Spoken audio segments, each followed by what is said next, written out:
The next topic we're going to talk about is what we call arrest and control. Now, I have a DVD out by that title, Arrest and Control, and that will cover many situations on how to handcuff somebody, what kind of positions you need. But for this DVD, for bodyguard defensive tactics, I'm just going to cover some basics. Now, the one thing you want to do whenever you're arresting someone is you want to get them in what we call a prone position. You want to get them laying flat down. Whether you get them there physically, or whether you grab their head and put them there, or whether you order them down in that position, makes no difference, but eventually they have to be in that position. If they're causing a lot of problems, if they're not cooperating, if they're very violent, you probably want to put them on the ground. Now, once they're on the ground, you want to control them. Now, the best way to do it is once this guy gets on the ground is to grab his wrist and just grab a hold of it tight. Grab his fingers. You know, in a combat situation where things are very spontaneous, it's not always going to be perfect, but you want to control the back of his arm and grab his hand, right? Or grab his fingers and pull him back slightly. You don't want to come up like this and make the hand on the back because you might break his arm. You don't want to break somebody's arm. You want to, in fact, he could even try to swing out of this. So you want to keep the arm on the ground and swing his arm this way. There's no chance of breaking it by controlling it on the ground. Once I do that, I shove it on his back, and then I put my knee on his back. Don't be putting it on his neck or you could end up injuring him. So just put it on the back, and I lock his elbow up with my thigh. And now from here, if he starts struggling, I can put pressure on him.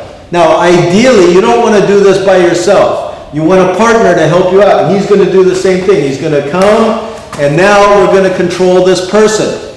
Okay, however, as we're controlling him, well, what are we going to do? How are we going to restrain his hands? Well, in some countries, you're allowed, as a doorman, to use handcuffs, so you can put on handcuffs. In other countries, it's restricted. You can't put on any kind of restraint. So you may just have to hold him and wait until the police arrive, or wait until you have a few more guys to take this man and get him outside. Now, let's take Canada or the United States. Okay, hold him down there, Mike. And we want to restrain him. But maybe I don't want to carry handcuffs because they're too bulky or they're too heavy. One solution is to do what we call nylon ties. Now, in my pocket, I can easily carry what we call nylon ties. They're only about maybe $3, maybe 2.5 euros at the most, and they're made out of nylon. And of course, you can fit several of them in your pocket, and they weigh virtually nothing. And then you can slip it over his hands, slip it, tighten it up. Now, don't tie it too tight where it's going to cut off circulation, but tight enough where he can't get out of it. And then we can escort him out of the club, wait for the police. But something like this is going to prevent a lot of problems from happening. You got to keep in mind that if he gets his hands free, who knows if he has a weapon or not? I mean, he might have a knife in his pocket or a gun. Now, let's say we do restrain his hands and he's holding on to him. We're going to flip him to the side, throw his leg forward, and then I'm going to search him, see if he has any weapons.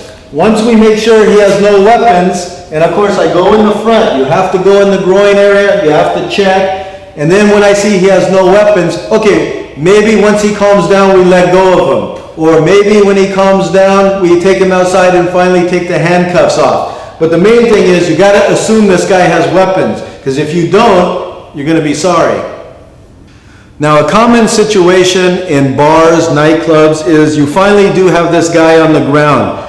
He's being detained, he's causing problems, and he starts struggling. I get him in. Don't lie. Shut up. Shut up. Now stop. Let off pressure. Now, they're holding this man down. And of course, you do whatever you can to make the situation safe. You hold this person down. However, this man started yelling out, "I can't breathe, I can't breathe." This doorman said, "You liar, you're lying, you're just trying to get away." You got to remember, this is a very dangerous situation. I'll tell you why. There's a phenomena known as restraint positional asphyxiation. Basically what that means is he's in a bad position physically. Now, it's okay to put him there for a moment or two to try to restrain him, but if you keep putting pressure on him, or you keep him in this position for a long period of time, and a long period could be 1 minute or 2 minutes, this man could literally die on you. He could die. And this is what we call positional asphyxiation. Not only is this position bad with men on top of him, but even if they handcuff him, even if they tie his hands and walk away and leave him this way, this man could still die. Now I'm going to replace JJ here, and once we control him and we have him restrained, you who are in charge of this group have to be smart and not let this man die. So right away I need to take control, and I'll say, hey, get off of him, get off of him. Let's put him on his side. Okay, throw his leg forward. Let one leg go. Okay, put his legs together. There you go. Bend your knee. Bend your knee. There you go. Now, relax. Don't move. Don't struggle. You understand? All right. Now, if we put him in this position, he can breathe. Now he's in a safe position. He's not going to die on us. On his stomach, that's a very bad position because you have less lung capacity, and if he's overweight, the stomach will push into the diaphragm. If he's on drugs, he can get what's called excited delirium, especially if he has like cocaine in his system or heroin. And this man is not getting oxygen to his heart, and literally within 1 minute, 2 minutes, this man could be dead. But if you lay him on his side, it lets air in, and he's going to be perfectly fine. He can lay here for a long time. And of course, I'm going to make sure he's not, that he's okay, and I'll check on him. The last thing you want to do is have him on his face with a bunch of people, a bunch of doormen putting pressure on him, because guess what's going to happen if you kill him and the police show up? That's right. You're going to be arrested because you just killed this man. Yeah, he may have been fighting. Yeah, he may have stabbed someone, but if you kill him, you're responsible for him. So be smart. Don't ever let someone get in positional asphyxiation.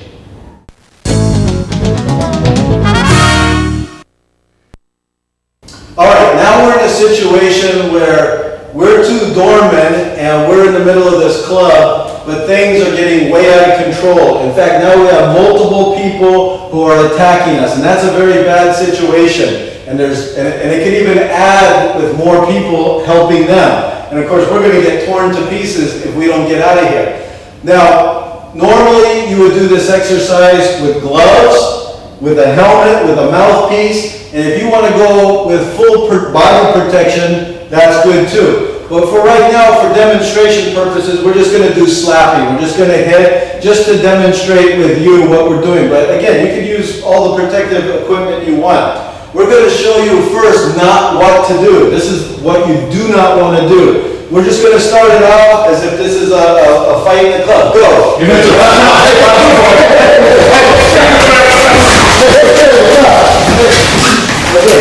Now, you can see, what was the problem Mike and I were doing? Well, first of all, as we tried to go down the middle, these guys closed in on us.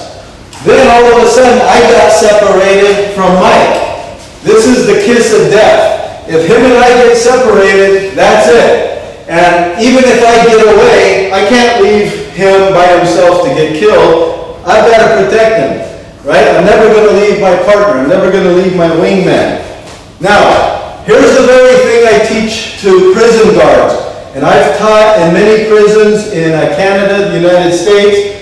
And if you have a situation like this, you have to take control. For you reality-based instructors and students, you need to be the one taking control. So right away, if him and I have never worked together, I got to give him what we call conflict communications. Now, if we work together, great. We could plan this before we get into the situation. But if he's never been in this situation, right away I could yell, Mike, stay with me, stay on the wall, go for the door. As these guys start coming, I can grab Mike and pull him out.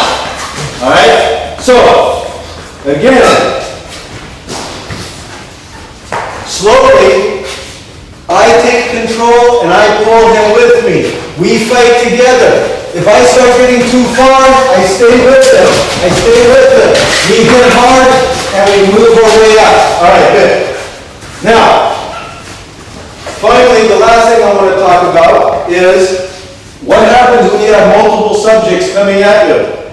What kind of force or level of force do you think you can use?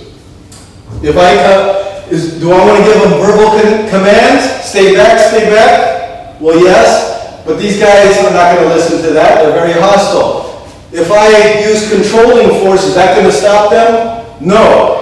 If I use reasonable force, well, that might stop one or two of them, but these guys are going to come after us.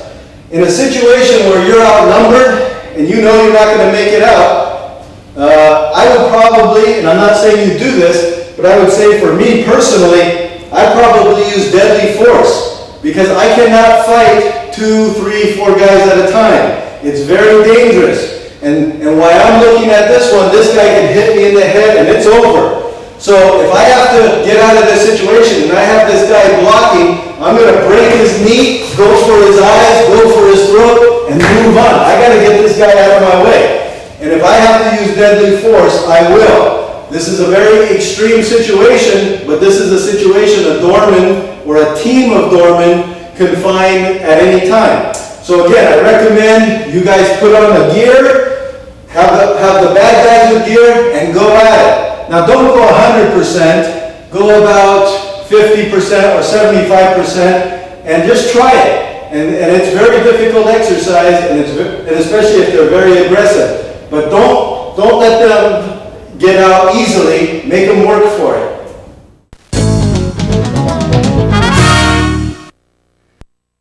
All right, this next thing we're going to talk about is knife defense.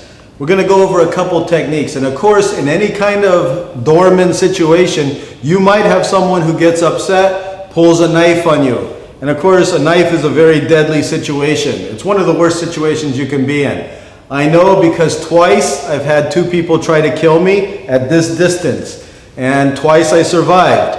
And we're going to have Martin attacked here by Mike, and there is no plan. When I say go, Mike's going to try to kill him with a knife, and Martin's just going to try to survive. But he's going to not let him get the knife, and he's going to really try to do this.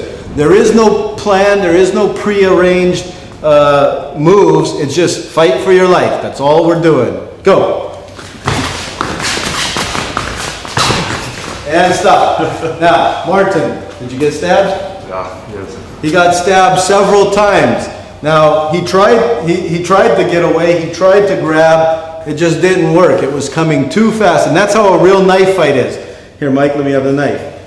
You're not going to be like the martial arts where he says, all right, come at me this way, you know, where everything's prearranged. No, Mike came however he wanted, and then when Martin grabbed his hand, he switched hands and started stabbing.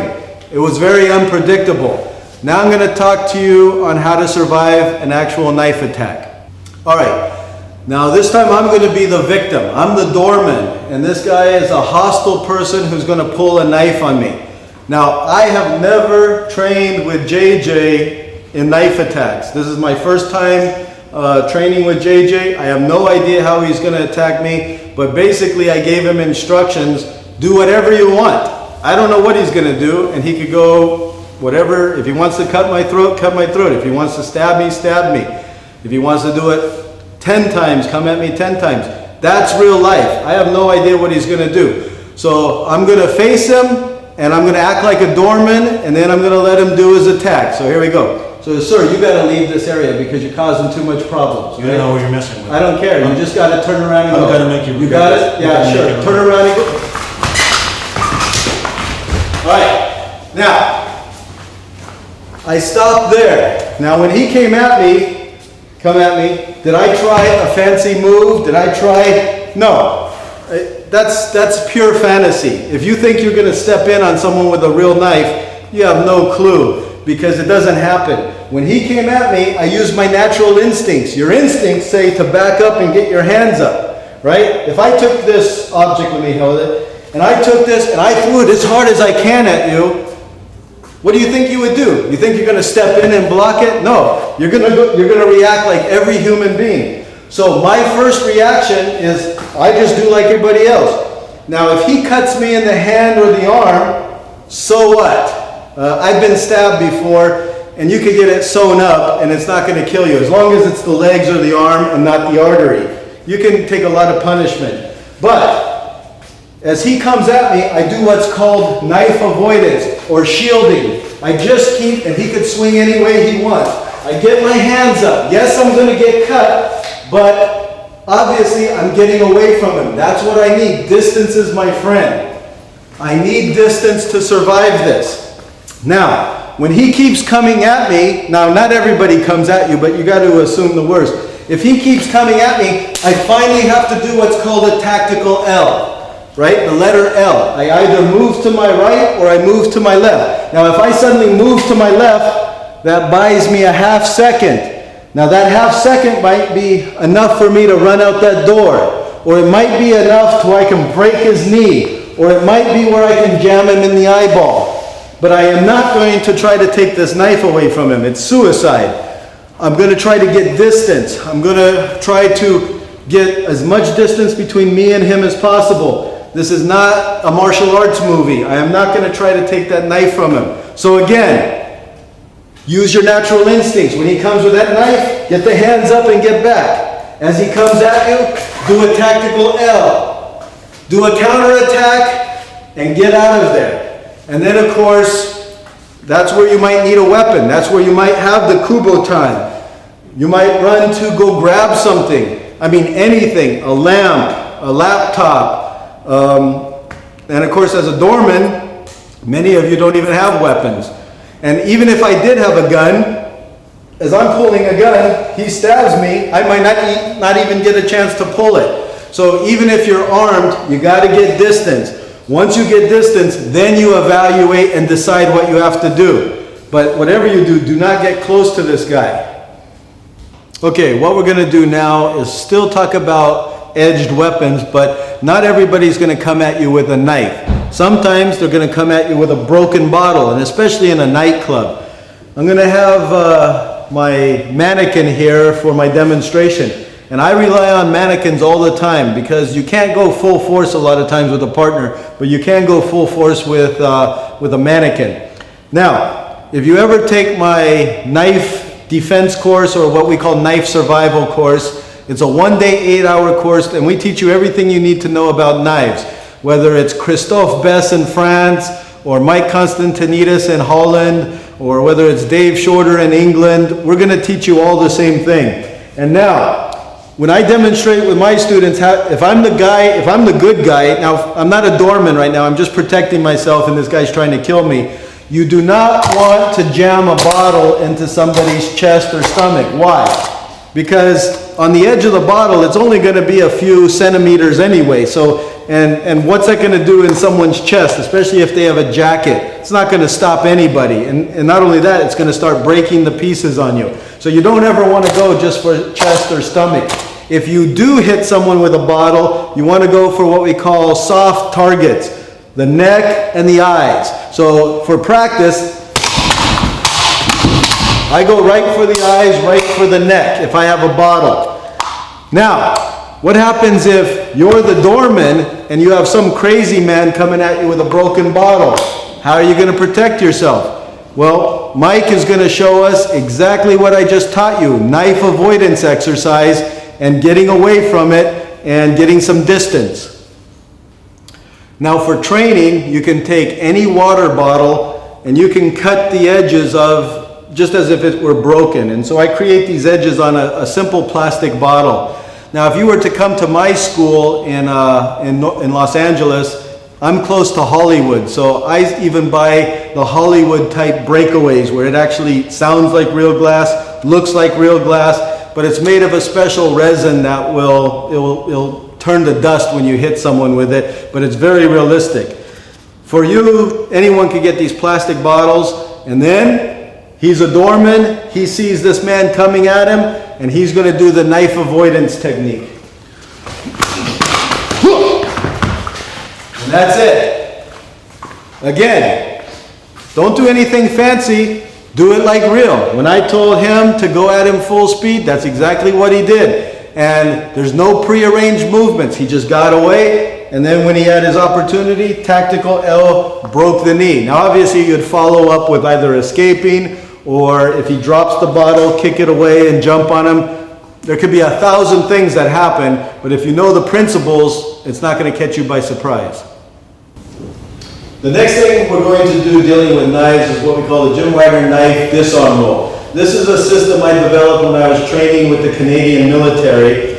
And back in the old days, everyone used to teach disarms 1,000 different ways. You had to know like 50 different disarms because you had to learn every direction. Well, it finally dawned on me that in reality, there's only 4 moves when you're trying to disarm a knife from someone. And Mike's going to show it in full speed, full contact. And Ronald here, there's no rules. Ronald's just going to start trying to stab or cut him as much as he wants. Now, I normally will get distance if I have it, but now we're simulating a situation where there is no distance. Mike is stuck in a small bathroom, and the only way is to get out this way, but he's blocking the way. So Mike has nowhere to go. He has to first of all deal with this knife and then get away. This could be an elevator. This could be up against your car. You never know. So he's going to come full speed, full contact, and Mike's going to get out of it. Go. And then go. Let's stay. Good. All right. Now, what Mike did, we'll do it slow, is now, actually come in. There. Mike grabbed onto it, and that's the first move. You grab. The second move is to get close. Why do I want to get close to this guy? Because I don't want him having any room to maneuver. The next thing is to get him off balance. And then the next thing is to escape. All right? You do not want to wrestle with someone with a knife. It's just not going to happen. Thanks, Mike. Now, Ronald comes at me, and let's say he does stab me. Can I say timeout? I don't like this game anymore? No. If you get stabbed, you get stabbed. And if you're in a real fight, you better plan on getting stabbed or cut. I mean, real life is very dangerous. So if I get stabbed, I gotta keep going. I cannot stop. So maybe he stabs me, oops, but I better not let him hit me again. Now I'm gonna grab him. Now maybe I grab him this way. Maybe I grab him this way. Maybe I grab him this way. In a real situation, you never know. Because I don't know if he's going to come in this way. So I might grab this way.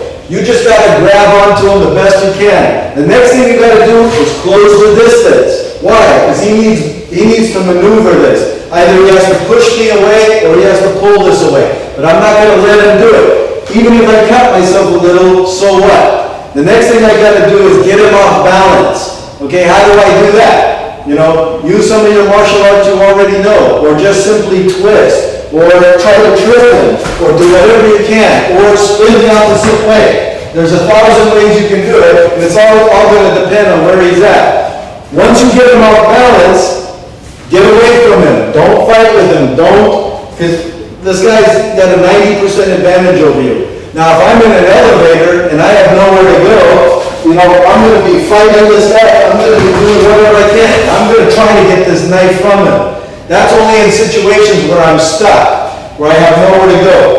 And that's the knife disarm rule. Practice with yourself, with your partner, go full contact. I'm using what we call a Sharpie knife, and it's got rounded edges, rounded corners, but we still will wear eye protection, and we still can even go full face mask. But whatever you do, you know, don't use a sharp knife, never train with a real knife. And don't train with a training knife that's going to hurt you. Train with something like this that's nice and rounded. Okay, what we're going to be demonstrating right now is I have 2 Doormans here. One to my right and one to my left. Jim is going to demonstrate something. I don't know what Jim is going to do. I have no idea.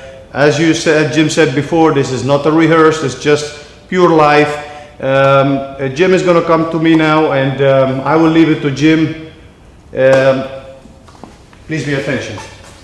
Hey guys, can I get in? Hey, good evening. We are full, sir. Sorry, I'm sorry. I want to get in, man. I have friends in there. We're full. Come on, let me go in. No, it's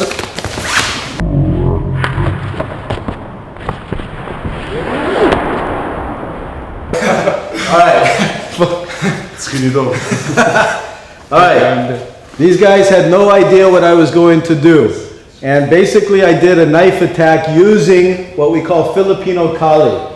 Now, I'm one of the original Jeet Kune Do students of Dan and Santo, one of the original Filipino Kali instructors of Dan and Santo, Richard Bustillo, Ted Luque, Larry Hartzell. And ever since I was 16 years old, I've been doing Filipino Kali. Now I teach reality-based now, which is one more step above, but I basically cut these people to bits and they couldn't do anything about it. Now I'll do what I did slow motion, or at least what I remember. This guy, he got in my face, right? And I get him very easily. When he came at me, and I can do it. Now, we'll pretend he's not here for a minute, but let's say this gentleman here is trying to escort me out and he's trying to grab me. Go ahead, grab me.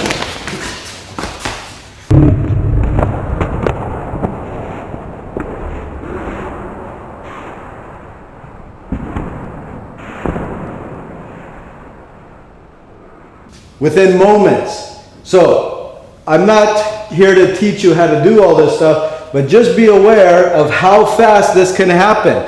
And one exercise I teach my students in knife survival is if I'm the good guy and I have a bad guy trying to come at me and grab me, right?